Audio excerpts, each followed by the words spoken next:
오늘은 요한복음 10장 11절에서 18절까지의 말씀을 저희가 함께 나눠보았습니다. 오늘 말씀의 제목은 목자도 급이 있습니다. 목자도 급이 있습니다 라는 제목의 말씀입니다. 이 제하의 말씀을 통해서 오늘 주님께서 우리에게 은혜 주시기를 원합니다.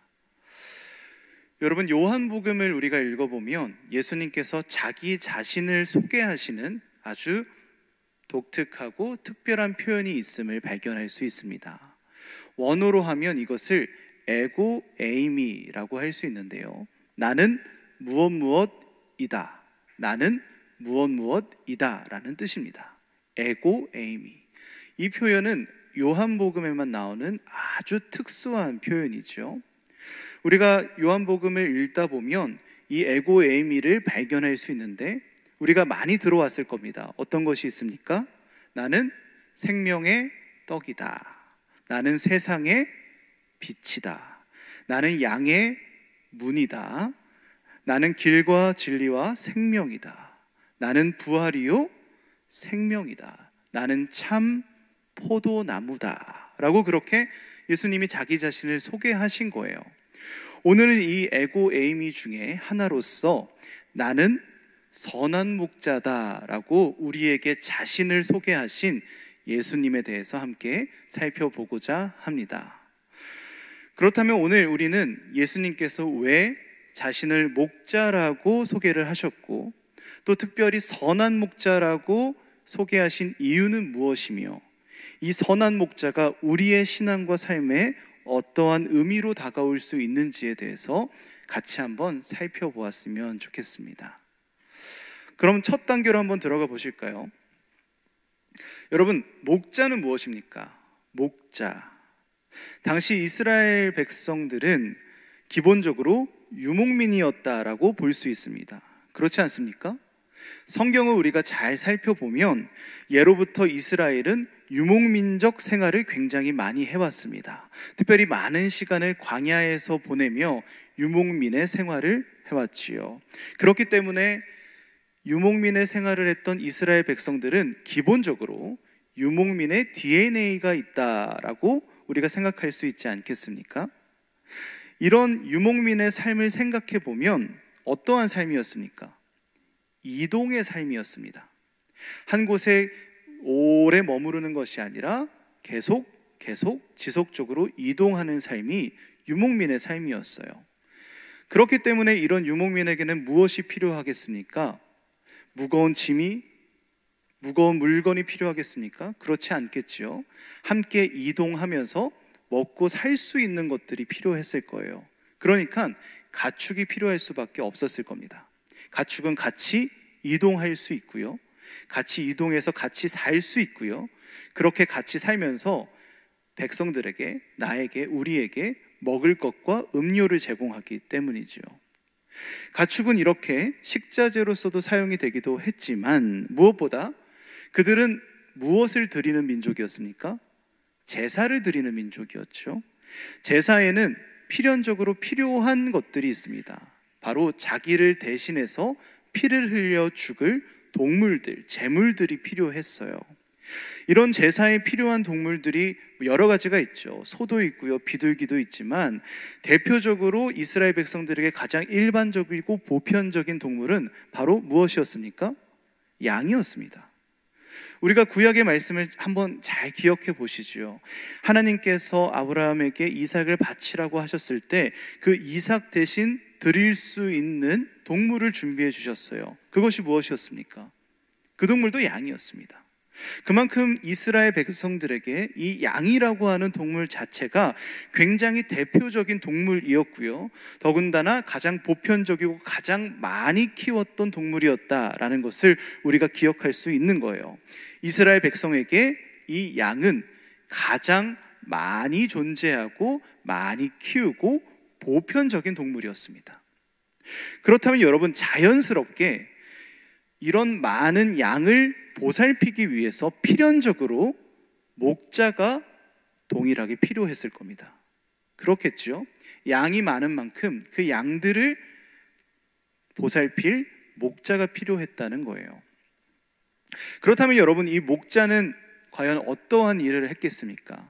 표면적으로 보면 아까도 말했듯 양을 보살피는 일을 했겠지요. 그렇지 않겠습니까? 하지만 이 보살핌의 역할을 우리가 한번 면밀히 자세히 한번 살펴보시죠. 어떤 모습입니까? 면밀하게 보살핌을 살펴보면 두 가지 정도의 역할이 있었다는 것을 볼 수 있어요. 첫 번째는 무엇이냐? 바로 양을 먹이는 일이었고요. 두 번째로는 무엇입니까? 양의 목숨을 지키는 일이었습니다. 양을 보살피는 일 아래 이 두 가지의 큰 역할이 담겨져 있다는 것을 우리가 기억해 볼 수 있죠. 양을 먹이는 거고요, 양의 목숨을 지키는 겁니다. 여러분, 양을 먹이는 일은 어떠한 일이었을까요? 우리가 동물로서 양을 한번 살펴보면 어떻습니까? 양은 시야가 굉장히 좁은 동물이죠. 앞을 바라보는 시야도 짧고요, 좌우를 바라볼 수 있는 시야 각도 굉장히 좁습니다. 즉 자기 눈앞에 있는 그 짧게 보이는 것만 볼 수 있는 동물이 바로 양이었어요. 그러니까 이 말은 무엇입니까? 양은 자기 스스로 먹이를 찾는데 어려웠을까요? 쉬웠을까요? 어려웠을 겁니다. 자기 눈앞에 있는 것만 겨우 보이는데 어떻게 멀리 있는 곳을 찾아서 먹이를 찾아갈 수 있겠습니까? 더군다나 어딜 가나 초목이 무성한 지역이었다면 양이 시야가 짧아도 문제가 전혀 되지 않겠지만, 광야 같은 곳이 있다면, 모래가 많은 곳이 있다면, 사막이 많은 곳이 있다면, 물이 없는 곳이 있다면 시야가 짧은 양은 며칠 못 가 굶어 죽고 말 겁니다. 그만큼이나 양은 스스로 먹이를 찾는데 어려움이 많은 동물이죠. 그렇기 때문에 목자는 이런 양을 위해서 그들이 굶지 않도록 푸른 초장으로 이동시켜 그들을 이끌어 주었습니다. 그들이 그 푸른 초장에서 풀을 뜯어 먹을 수 있게 도와주었다는 거예요. 그 양들이 풀을 뜯어 먹을 수 있도록 지속적으로 초원을 찾고요, 초원을 발견하면 그 양들을 안전하게 이동시켜서 그들이 굶지 않도록 먹이는 일이 바로 목자의 역할이었습니다. 이해가 되시죠? 두 번째로 무엇입니까? 목자의 역할은 양을 보호하는 일이었어요. 양을 보호한다는 것은 무엇입니까? 양의 목숨을 지킨다는 것이겠죠. 양들은요, 늘 이리와 같은 맹수로부터 목숨의 위협을 받아왔습니다. 이리가 쫓아오면 목숨을 잃는 것이 양의 존재였어요. 그렇기 때문에 목자들은 맹수들로부터 이 양들을 지키기 위해서 부단히도 노력을 해야 했습니다. 이것이 목자에게 있어서 양들을 지키는 가장 중요한 역할이 되기도 했죠. 어떻게 양들의 목숨을 지켰습니까? 우리가 성경을 한번 기억해 보시죠. 구약 성경을 잘 보면 우리가 너무나 잘 알고 있는 다윗과 골리앗의 이야기가 나옵니다. 그렇죠? 이때 다윗이 골리앗을 이기고 승리하게 되는데, 이 전쟁을 한번 기억해 보시면 어떻습니까? 다윗이 골리앗을 잡을 때 무엇을 사용해서 잡습니까? 물맷돌을 사용해서 잡습니다. 이 물맷돌은 작고 단단한 돌 같은 것을 손에 쥐고 그것을 팔을 휘둘러서 던지는 기구와도 같습니다. 가축대를 맹수들로부터 보호하기 위해서 목자들이 사용했던, 통용되었던 보편적인 기구였습니다. 목자가 양들을 지키기 위해서 물맷돌을 사용했다는 것이죠. 다윗이 얼마나 연습하고 다윗이 얼마나 연마했으면 상대 군대의 장군을 한 방에 잡겠습니까? 그만큼이나 다윗이 그것을 굉장히 많은 시간을 소요해서 숙지하고 연마했다는 뜻이고요. 즉 목자의 역할이 이러했다는 겁니다. 목자들은 양들을 지키기 위해서, 맹수들을 쫓아내기 위해서, 양들의 목숨을 지켜내기 위해서 굉장히 그것을 열심히 노력하고 중요하게 생각했으며 많은 시간을 할애하며 그 역할을 감당했다는 것을 우리가 기억해 볼 수 있죠. 이처럼 어떻습니까? 정리해 보자면 목자는 양을 보살피는 자였습니다. 그 보살핌은 두 가지로서 양을 먹이는 일, 양의 목숨을 지키는 일, 이 두 가지의 역할로 나누어진다는 것을 우리가 기억해 볼 수가 있어요. 여러분, 근데 여기서 중요한 것이 무엇입니까? 여기서 중요한 것은 이 모든 목자들의 업무, 역할이 다 동일했다는 거예요. 즉, 이 두 가지의 역할이 무엇이라고요? 목자들이 목자가 될 수 있는 자격 요건이었다는 뜻입니다. 목자는요, 양에게 먹이를 잘 주면 됩니다. 그걸로 됩니다. 목자는요, 양들의 목숨을 잘 지키면 됩니다. 그걸로 되는 거예요. 이것만 하면 목자였고요, 이것만 하면 누구나 목자가 될 수 있었습니다. 이 두 가지의 역할만 잘 감당한다면 그 사람을 목자라고 부를 수 있었다는 거예요. 즉, 모든 목자는 똑같은 일을, 똑같은 역할을 하는 사람이었다는 겁니다. 차이가 없습니다. 목자는 같은 목자였어요. 같은 일을 하기 때문이죠. 그렇다면 여러분, 지금 이러한 상황에서 우리는 이 오늘 말씀을 보며 굉장히 큰 질문이 생기기 마련입니다. 왜 그렇습니까? 오늘 예수님께서 우리에게 자기를 소개하신 이 표현 때문이지요. 예수님의 말씀을 다시 한번 보도록 하시죠. 11절의 말씀을 우리가 함께 다시 한번 읽어보도록 하겠습니다. 11절 말씀 화면을 보시면서 읽도록 하겠습니다. 시작.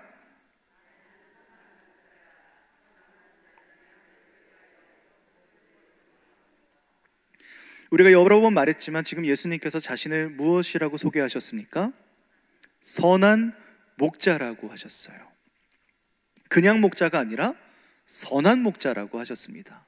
여러분, 여기서 우리는 예수님의 표현을 통해 아주 중요한 사실을 하나 발견해 볼 수 있어요. 그게 무엇입니까? 목자에도 종류가 있다는 뜻입니다. 목자라고 해서 다 똑같은 목자가 아니라 급이 있다는 거예요. 똑같은 역할을 감당하고 있지만 똑같이 양을 먹이고요, 똑같이 양을 보살피고 목숨을 지키는 일을 하는 목자들이지만 그 목자들이 급이 나눠지고 차이가 있다는 것을 예수님이 말씀해 주시고 계시는 거예요. 그리고 예수님의 말을 통해서 목자는 적어도 두 개로 구분된다는 것을 우리가 생각해 볼 수 있습니다. 어떻습니까? 주님께서 자신을 선한 목자라고 소개하셨으니까 당연히 자연스럽게 반대되는 악한 목자가 존재하지 않겠습니까? 예수님께서 말씀하시는 목자의 급은 바로 이렇게 나뉘는 겁니다. 선한 목자와 악한 목자로 나뉘게 되지요.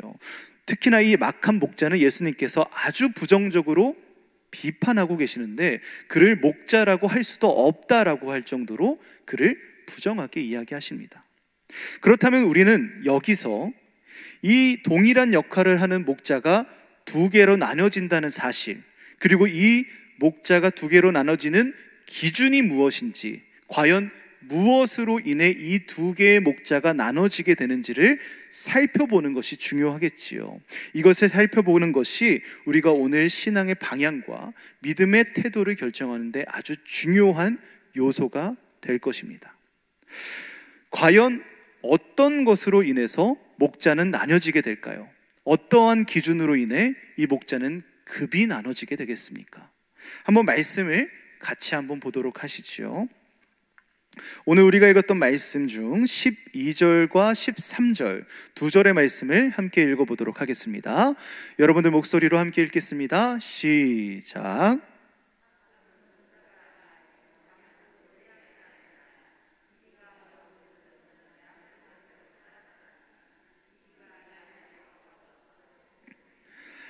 달아나는 것은 그가 삭군인 까닭에 양을 돌보지 아니함이나.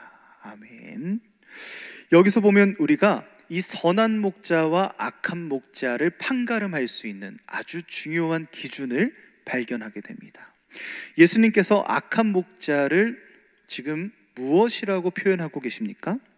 악한 목자를 어떻게 표현하죠? 삭군이라고 표현합니다. 여기서의 삭군은 삭과 꾼의 합성어이죠. 삭은 품삯을 의미합니다. 기본적으로 삭군은 품삯을 받는 사람이라고 생각할 수 있는 거예요. 삭군이 그러면 어떤 것을 의미하는 겁니까? 자신이 일한 만큼 그 일의 대가를 받는 사람을 의미하는 거예요. 자신이 일한 만큼 돈이나 대가를 지불받는 사람이 바로 삭군입니다. 우리가 이 단어만 보면 굉장히 부정적으로 보이지만 사실 단어를 살펴보면 부정적이라는 의미보다는 정당한 대가를, 돈을 지불받는 사람이라고 우리가 이해해 볼 수 있죠. 이 사꾼은 그렇습니다. 자신이 맡은 일과 태도가 자신이 받은 돈과 대가에 따르게 됩니다. 즉 무슨 말입니까? 자신이 받은 만큼 일한다는 거예요. 이것을 똑같이 목자의 기준으로 가져오면 어떻습니까? 양을 돌보는 일을 통해서 양을 돌보는 만큼 대가를 받습니다. 양을 돌보는 만큼 돈을 받습니다. 이게 사꾼인 거예요. 반대로 이야기하면 어떻습니까? 그 돈, 그 대가의 이상으로 양을 돌보지 않는다는 뜻이에요. 이것이 바로 사꾼입니다. 내가 받은 만큼만 양을 돌보는 사람, 내가 받은 만큼만 양을 먹이고 양의 목숨을 지키는 사람이 바로 사꾼된 목자인 겁니다. 이게 바로 악한 목자이죠. 그렇기 때문에 말씀을 보면 어떻습니까? 이 사꾼, 이 악한 목자는 이리가 올 때 양들을 버리고 도망가 버립니다. 이게 약꾼의 모습이지요. 자기가 받은 그 대가와 정도를 넘어서게 되면 뒤도 돌아보지 않고 양들을 버리고 가버립니다. 그 대가 이상의 일을 하지 않는 사람인 거죠. 우리는 이 악한 목자 사꾼을 통해서 양을 향한 사랑을 조금도 발견할 수 없습니다. 양을 향한 관심도 발견할 수 없고요, 양을 향한 마음도, 일말의 마음도 발견할 수가 없어요. 이 사꾼에게는 가장 중요한 것이 무엇이겠습니까? 자신의 목숨입니다. 자신이 받는 대가이고요, 자신이 받는 돈입니다. 자신의 삶입니다. 자신이 중요하지 양이 중요하지는 않습니다.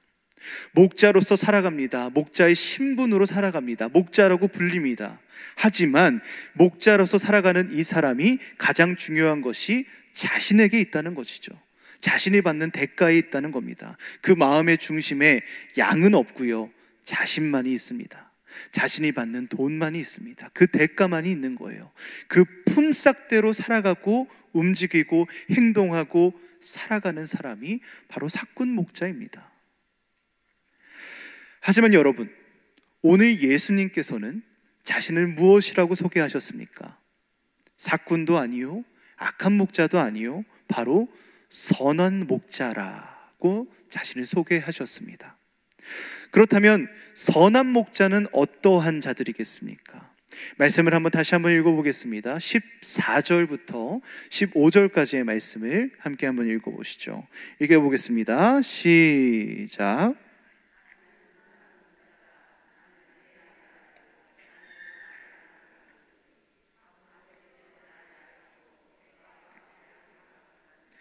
나는 양을 위하여 목숨을 버리노라. 우리가 여기서 선한 목자와 악한 목자의 차이를 분명하게 가르는 아주 중요한 기준을 발견하게 됩니다. 여러분, 무엇입니까? 선한 목자는 어떤 사람입니까? 양을 위해 무엇을 바치는 사람입니까? 자신의 목숨을 바치는 사람입니다. 자신의 목숨을 바치는 사람이에요. 여러분, 한번 생각해 보십시오. 나의 목숨보다 큰 대가가 있습니까? 나의 목숨보다 큰 물건이 있습니까? 나의 목숨보다 가치가 큰 돈이 있습니까? 그 어떤 것도 나의 목숨을 대신할 수 없습니다. 목숨이 가장 큰 것이죠. 목숨이 가장 큰 가치를 가집니다. 근데 예수님께서 오늘 양들을 위해 무엇을 주신다고요? 내 목숨을 주신다라고 말씀하시는 거예요. 선한 목자는 양들을 위하여 무엇을 바칩니까? 목숨을 바칩니다. 자신이 받는 대가보다, 자신이 받는 돈보다, 자기 자신의 목숨보다 무엇이 중요한 사람입니까? 양이 중요한 사람인 겁니다. 그게 바로 어떤 목자라고요? 선한 목자예요. 내가 가진 그 어떤 것보다, 그 무엇보다 내가 돌보는 양을 중요하게 생각하는 사람이 선한 목자라는 뜻입니다. 즉, 선한 목자는 여러분, 품삯으로 인해 양들을 돌보지 않습니다. 품삯으로 인해 양들을 먹이지 않습니다. 품삯으로 인해 양들의 목숨을 지키지 않습니다. 자신이 받는 돈과 대가에 자신이 해야 할 일이 정해져 있고 맞춰져 있지 않습니다. 그저 선한 목자는 양들을 위하여 일하는 존재이지요. 보수와 대가는 상관없습니다. 양이 필요한 것이 있으면 그저 그것을 구하기 위하여 필사적으로 노력합니다. 양들의 목숨이 위협받으면 그 양들의 목숨을 지키기 위하여 최선을 다해 양들을 지켜냅니다. 자신의 목숨까지 내어놓습니다. 그것이 얼마나 어려운 일인지, 그것이 얼마나 힘든 일인지 선한 목자에게는 전혀 중요하지 않습니다. 그렇다면 선한 목자에게는 무엇이 중요하겠습니까? 양만이 중요합니다. 오로지 선한 목자의 초점에는 양이 맞춰져 있습니다. 그 선한 목자는 자기 자신을 바라보지 않습니다. 선한 목자는 자신의 대가를 바라지 않습니다. 선한 목자는 자신이 누리게 될 것을 바라보지 않습니다. 그저 모든 시선의 초점을 양에 맞추고 살아갑니다. 이것이 바로 선한 목자이지요. 즉 선한 목자의 마음속에는 무엇이 가득 차 있습니까? 양이 가득 차 있는 겁니다. 그 마음에는 내가 아니라, 자기 자신이 아니라 양들이 가득 차 있는 거예요. 이것을 통해서 우리는 무엇을 다시 한번 깨닫게 됩니까? 양을 향한 선한 목자의 가장 핵심적인 의미는 바로 사랑입니다. 양들을 위하여 자신의 목숨을 내어줄 수 있는 것, 양들을 위하여 내 모든 것을 바쳐 그들을 지킬 수 있는 유일한 이유는 여러분 사랑밖에 없습니다. 사랑 외에는 그 선한 목자의 모든 행위를 해석할 방법이 없습니다. 오직 양들을 사랑하기 때문에 목자는 양들을 위하여 목숨을 내어놓을 수 있는 거예요. 양들을 위한 사랑입니다. 얼마나 사랑합니까? 얼만큼 사랑합니까? 15절 말씀을 보면 무엇이라고 하시죠? 선한 목자는 자기의 목숨보다 사랑하는 그 양을 위해서 그 목숨까지 바치고 내어놓는 사람입니다. 그것이 바로 선한 목자입니다. 양을 사랑하는 사람, 자신의 목숨까지 내어줄 정도로 그 양을 사랑하는 사람, 그 사람이 바로 선한 목자이고 그 선한 목자가 바로 우리가 믿는, 우리가 따르는 우리 앞에 계시는 예수 그리스도입니다. 이 선한 목자 되신 예수님을 우리에게 가장 잘 보여주시는 사건이 무엇입니까? 십자가이지 않습니까? 여러분, 이 사랑을 가장 잘 드러내는 사건은 바로 십자가 사건입니다. 여러분 한번 생각해 보십시오. 세상의 어느 신이 자기를 믿는 백성을 위해서 자신의 목숨을 내어놓습니까? 그런 신은 지구 온 인류의 역사상 이전에도 없었고요, 지금도 없고요, 앞으로도 없을 겁니다. 그런 신은 존재하지 않았어요. 오직 주님만이 유일했습니다. 세상에 어떤 종교가 그 종교를 믿는 사람을 위해서 목숨을 내어놓습니까? 없습니다. 그런 종교는 전무후무합니다. 오직 주님만이 그렇게 하셨고요, 오직 예수님만이 그렇게 하셨고요, 오직 기독교만의 그 복음의 진리가 담겨져 있습니다. 왜요? 왜 주님께서 이렇게 하실 수 있었겠습니까? 왜 주님께서 선한 목자로서 자신의 목숨을 내어가며 그 양들, 우리를 지키셨겠습니까? 다른 이유는 없습니다. 아무리 생각해도, 아무리 고민해봐도 다른 이유가 없어요. 그저 우리를 사랑하기 때문에 그렇습니다. 주님이 우리를 사랑하시기 때문에 주님은 선한 목자가 되시기로 작정하셨고, 선한 목자가 되셔서 우리를 위해 자신의 목숨을 내어주신 겁니다. 십자가에 달리셔서 자신의 피를 쏟으시며 십자가에 달리셔서 자신의 목숨을 내어주신 그 구원의 은혜, 그 사랑이 바로 이 십자가의 사랑, 예수님의 사랑, 선한 목자의 사랑이지 않습니까? 오늘 예수님께서는 우리에게 자기 자신을 소개하고 계시죠. 나는 선한 목자다. 여러분, 이 말은 즉 나는 너를 사랑한다는 말입니다. 오늘 예수님께서는 우리에게 고백하고 계세요. 나는 선한 목자다. 나는 너를 사랑한단다. 그분의 사랑은 그렇기에 우리가 그 대가를 지불할 수가 없습니다. 우리가 소유한 것, 우리가 가지고 있는 모든 것을 모으고 모아도 주님께서 우리에게 주신 그 사랑에는 비할 데가 없기 때문이지요. 우리는 그 사랑을 갚을 능력도 자격도 되지 않습니다. 이런 부족한 우리에게 주님이 오늘 사랑을 주셨습니다. 그렇다면 여러분, 오늘 이 말씀을 통하여 우리는 무엇을 기억해야 하겠습니까? 이 말씀을 통하여 우리의 신앙생활을 어떻게 돌아볼 수 있어야 하겠습니까? 여러분, 우리는 간혹 예수님을 믿으며 실수를 범하게 될 때가 있습니다. 어떤 실수냐고요? 우리는 선한 목자이신 예수님을 믿으며 때로 그분을 악한 목자로 대할 때가 있습니다. 즉, 주님을 사꾼처럼 대하는 우리의 연약한 모습을 발견하곤 합니다. 이게 무엇이겠습니까? 바로 목자 되신 예수님께 받은 그 구원의 은혜에 대해서 우리가 주님께 정당한 품삯을 제공한다고 착각하는 일입니다. 우리는 예배를 드립니다. 교회에 나오지요. 예수님을 믿습니다. 그리고 찬양을 드리고 기도를 드립니다. 말씀을 듣고요, 은혜도 받고요, 우리의 것을 모아 헌금을 드리기도 합니다. 우리가 시간을 내어 우리의 삶을 들어 이 자리에 나오는 모든 일들이 우리의 신앙 가운데 마치 예수님께 드리는 정당한 품삯처럼 생각할 때가 있어요. 예수님이 나를 구원하셨으니 나는 예배를 드리겠다. 예수님이 나에게 생명을 주셨으니 나는 찬양을 드려야겠다. 예수님이 나에게 사랑을 주셨으니 나는 기도를 드려야겠다. 주님이 나에게 그렇게 주셨으니 나도 드려야겠다. 사실 여러분, 이것은 함정입니다. 명백한 착각이에요. 왜냐하면 우리가 가지고 있는 모든 것들, 우리가 소유한 것들, 우리가 드리는 그 모든 것들을 모으고 모아도 예수님의 사랑을 갚을 수 없기 때문입니다. 그 은혜를 갚을 수 없기 때문이에요.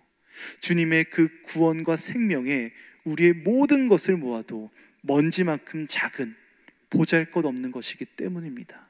그렇기에 애초에 우리가 주님께 정당한 품삯을 드릴 수 있는 자격이 없는 것이에요. 우리는 주님께 그것을 드릴 수가 없습니다. 갚을 수가 없어요.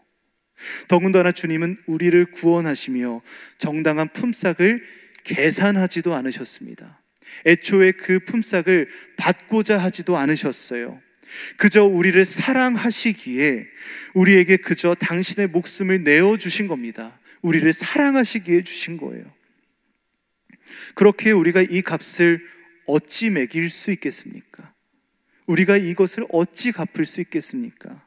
예수님께 정당한 값을 지불한다는 것이 가능한 일입니까? 불가능한 일입니다. 우리의 것을 다 내어드린다 한들, 우리의 목숨까지 내어드린다 한들 그 사랑에 비할 수 없을 겁니다. 그렇다면 여러분, 오늘 이 시간 예수님을 믿는 선한 목자 되신 예수님 앞에 서 있는 우리에게는 무엇이 필요하겠습니까? 아주 명확하고 아주 간단합니다. 우리에게 필요한 것은 그저 예수님께서 지금 나의 삶에, 우리의 교회에 진정한 선한 목자 되심을 인정하고 기억하고 그것을 고백하는 일입니다. 그 목숨을 내어주신 주님의 구원의 은혜에 오늘도 감격하는 것뿐입니다. 나에게 생명을 주시고 나를 대신해 죽으신 예수님께 그저 기뻐하고 감사하는 일이 우리가 할 수 있는 일입니다. 그 감격 때문에, 그 감사 때문에, 그 기쁨 때문에 우리는 그냥 가만히 있을 수 없어서 이 예배당으로 나오는 겁니다.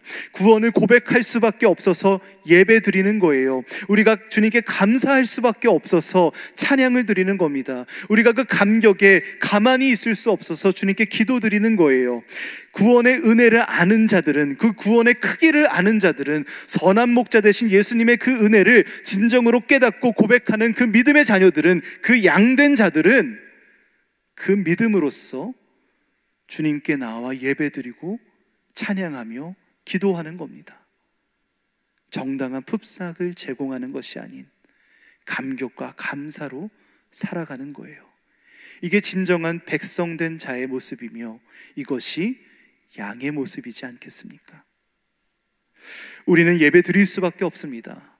우리는 찬양을 드릴 수밖에 없어요. 기도할 수밖에 없습니다. 왜냐하면 그것이 참된 선한 목자 되신 예수님을 따르는 양들의 자세이기 때문입니다. 사랑하는 여러분, 오늘 여러분들은 선한 목자 되신 예수님의 그 구원과 사랑 앞에서 어떠한 고백을 하며 살아가고 계십니까? 그 선한 목자의 사랑 앞에서 우리는 오늘 어떠한 대답을 주님께 드리며 어떠한 발걸음으로 걸어가고 계십니까? 사랑하는 여러분, 우리가 살아가고 있는 삶과 사회 속에는 많은 목자들이 존재합니다. 수많은 목자들이 존재해요. 양을 먹이고 양의 목숨을 지키는 그 역할을 감당한 많은 다른 목자들이 존재합니다. 하지만 여러분 기억하십시오. 목자에도 급이 있습니다. 우리에게 사랑을 주시고 생명을 주시고 우리의 죽음을 구원하셔서 생명으로 바꿔주신 그 유일한 목자는 예수님밖에 없습니다. 우리는 그 예수님을 따라야 합니다. 그 무엇과도 비할 수 없는 크신 사랑으로 오늘도 우리를 싸매어 주시고 우리의 삶에 동행하며 함께 하시는 그 선한 목자 예수 그리스도가 오늘 우리 앞에 계십니다. 여러분들은 그 목자 앞에 무엇을 따라가시겠습니까? 오늘도 예수님과 함께 그 사랑을 누리며 그 은혜를 누리고 감격과 감사와 기쁨으로 끊임없이 예수님을 따라 걸어갈 수 있는 주님께 칭찬받는 양의 모습을 가진 우리가 될 수 있기를 간절히 소망합니다. 그리하여 끊임없이 주님이 주시는 구원을 따라 한 걸음 한 걸음 그렇게 감격으로 살아가실 수 있는 저와 사랑하는 여러분들 될 수 있기를 주님의 이름으로 간절히 축원합니다.